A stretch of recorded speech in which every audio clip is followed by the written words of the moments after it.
دنیا کے مختلف ممالک میں لوگ کورونا کی نئی قسم کا شکار ہونے لگے ہیں۔ اس نئی قسم کا دنیا کے 27 ممالک میں پھیلنے کا انکشاف ہوا ہے۔ میڈیا رپورٹس کے مطابق کورونا کی XEC نامی نئی قسم سامنے آئی ہے جو یورپی ممالک میں تیزی سے پھیل رہی ہے۔ سائنسدانوں نے خبردار کیا ہے کہ کورونا کی نئی قسم تیزی سے اپنا اثر دکھانا شروع کر رہی ہے۔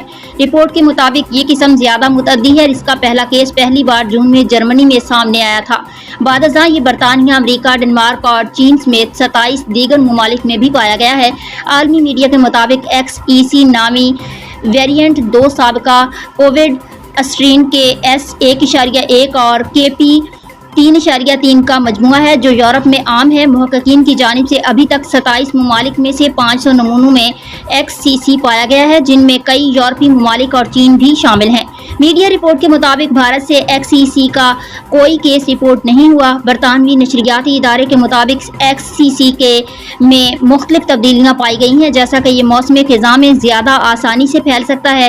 کیلیفورنیا کے اعلیٰ طبی ماہر ایرک ٹوپول نے خبردار کیا کہ XEC کا پھیلاؤ ابھی شروع ہوا ہے۔